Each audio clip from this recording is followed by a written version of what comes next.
Filmvision d'un côté et Prix Barré de l'autre, les marques sont parfois bien schizophrènes. Mais comment faire pour créer un territoire de marque qui puisse être cohérent sur tous les points de contact, sur toutes les opérations, et tout particulièrement sur les temps forts commerciaux? Eh bien, c'est la question avec laquelle est venue nous voir San Marco, une marque de café. Et donc, pour parler de cette collaboration entre l'agence et cette marque, je suis avec Alice. Salut Alice. Salut Thomas. Alice, tu es directrice conseil, donc tu as participé au pilotage et à la stratégie de cet accompagnement, de cette collaboration entre l'agence The Lynx et San Marco. Est-ce que tu peux revenir sur le contexte, comment cet annonceur donc est venu à nous? Alors cet annonceur qui est San Marco, qui vend du café en grande distribution, est venu nous voir parce qu'effectivement, ils avaient l'habitude de gérer tous leurs temps forts commerciaux de façon très tactique, les uns après les autres, sans forcément de fil rouge, avec à chaque fois une mise en avant de promotion ou de dotation, et sans raconter des éléments très différenciants sur la marque. Et du coup, ils avaient vraiment la sensation qu'il y avait besoin d'être un petit peu plus fort sur la marque en question.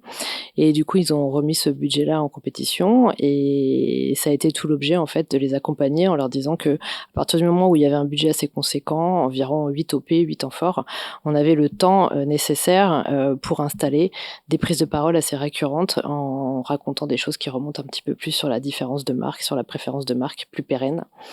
Et c'est ce qu'on a fait. Donc on a redonné un petit peu de sens finalement à ces temps forts commerciaux qui étaient assez éloignés de l'existant, parce que San Marco est quand même une marque forte qui fait beaucoup de choses. Une marque forte qui a installé quand même un beau territoire de communication. Alors ma génération encore plus parce qu'il y avait des spots télé qui passaient très souvent, mais on est sur tout un système autour de l'art, le café dans tout son raffinement, à l'italienne, le café dans les règles de l'art. Donc c'était un petit peu notre point de départ, de repartir de cette stratégie du café à l'italienne dans les règles de l'art en définissant une stratégie propre aux opérations.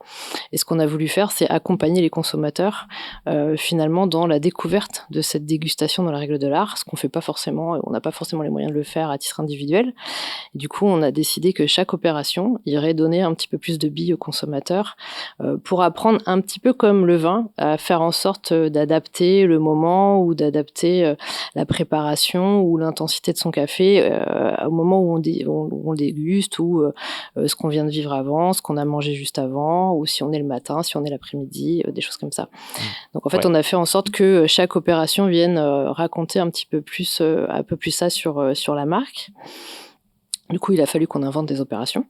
Donc, on a défini des opérations où on va plus expliquer qu'il ne faut pas choisir la même intensité à chaque moment de la journée, ou qu'on peut aussi diversifier ses modes de préparation, parce que San Marco propose à la fois du café moulu, du café en grains, en dosette.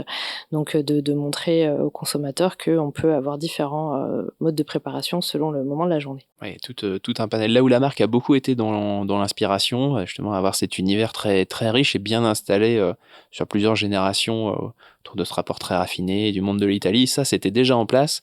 Là, il y a un nouveau rôle finalement qu'a pu prendre San Marco, qui est beaucoup plus dans la vulgarisation, dans la pédagogie de ce qu'est aujourd'hui ce moment, déjà ce qu'est la spécificité du café, et puis les moments autour du café, c'est ça. C'est ça, et on s'est attaché à ce qu'à chaque fois, il y ait cette histoire qui soit racontée. Alors, aussi bien dans le fond, on venait plus proposer une dotation. La dotation était plutôt au service de ce message qui était raconté autour de la préparation de la dégustation. Et puis, on a aussi décliné un territoire. On a voulu sortir un petit peu des clichés classiques de l'Italie, autour de la place Saint-Marc, etc. On a voulu réinventer des codes qui soient très visuels et visibles en grande distribution, là où il y a un enjeu quand même d'émergence. Et un territoire opérationnel qui se décline tout au long des opérations, mais tout en gardant des critères assez forts visuellement pour que la marque puisse être repérée assez facilement en grande distribution. C'est en effet l'un des points de cette opération. On n'est pas simplement dans du brand content, on est quand même sur un vrai temps fort commercial avec une logique de il faut émerger en linéaire, il faut que ça puisse apparaître, et donc il faut se donner les moyens d'être visible. Être visible, être repérable, donner envie d'acheter, et tout en racontant des choses intéressantes sur la marque. Oui. Donc voilà, retrouver aussi le sens. Donc on a ce territoire, ou en tout cas cette déclinaison sans doute plutôt du territoire sur les temps forts commerciaux, et on est allé un cran plus loin, on a prolongé ça aussi également avec du contenu. Alors oui, on a été un cran plus loin parce que c'est super quand on est effectivement en point de vente, qu'on est très visible et qu'on raconte une histoire à un moment donné. Mais l'enjeu de toutes ces marques qui n'ont pas forcément des budgets médias pour être présents dans les grands médias toute l'année, c'est quand même de continuer l'expérience. Et donc on a a travaillé avec l'équipe contenu à l'agence. Et c'est vrai qu'on s'est dit assez rapidement qu'il y avait un support qui s'y prêtait énormément, c'est le podcast, parce que le podcast met le moment, l'intensité, l'émotion au cœur. Et ça nous permettait de faire toute cette pédagogie qui nous intéressait autour du comment finalement préparer un bon café. On croit tous qu'on sait préparer le café et qu'on boit le bon café au bon moment, ce qui n'est pas forcément le cas. Du coup, le podcast, on a fait 5 premiers enregistrements. Et en fait, San Marco a été tout de suite très, très, très emballé par le sujet. Ça les a vraiment séduits dans la proposition de pouvoir créer un contenu pérenne qui accompagne vraiment les consommateurs et qui raconte cet amour de la marque pour cette dégustation et cette préparation du café. Et Luca Casadei, qui est un barista double champion d'Europe qui travaille pour San Marco, a tout de suite été super emballé par le projet. Il nous a accompagnés sur la définition des thématiques, justement les moments, quels sont les moments café, comment lui les voit, et faire tout un lien sur la façon de le préparer, de le consommer. Donc, il y a le café du matin. Exactement, c'était le premier numéro qu'on a enregistré, le café du matin, etc. Peut-être qu'on peut l'écouter d'ailleurs, Lucas, on découvre un petit extrait, on se fait Café une petite Diem. Pause. Donc c'était Café Diem, un extrait en tout cas de Café Diem, et vous pouvez bien sûr retrouver tout ça directement sur toutes bonnes plateformes de podcast au nom de San Marco.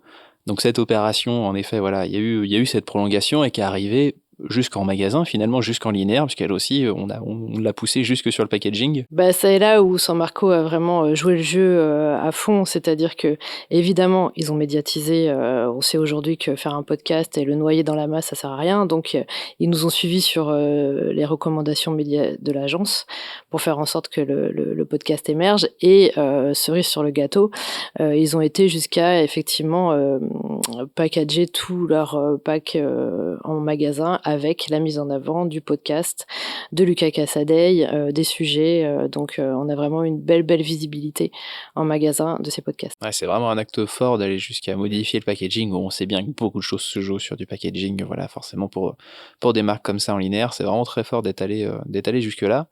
Tu l'as dit, il y a aussi une médiatisation aujourd'hui, donc l'opération, ou plutôt le premier volet de l'opération est lancé. C'est quoi les premiers résultats ? Ils sont très très bons, ils ont même dépassé les attentes qu'on avait. Aujourd'hui, on a plus de 3500 abonnés. Et on a dépassé aussi les 25 000 écoutes, donc ça va au-delà de ce qu'on espérait à la base.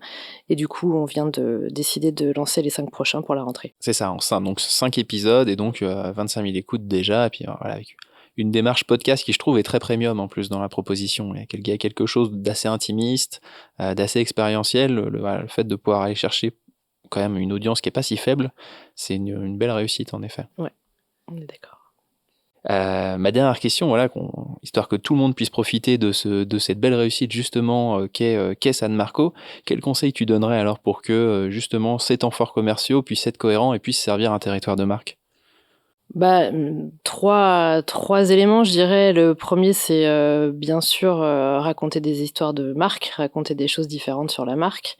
Après, c'est évidemment avoir un territoire créatif, un fil rouge qui fait écho à celui de la marque pour des repères simples.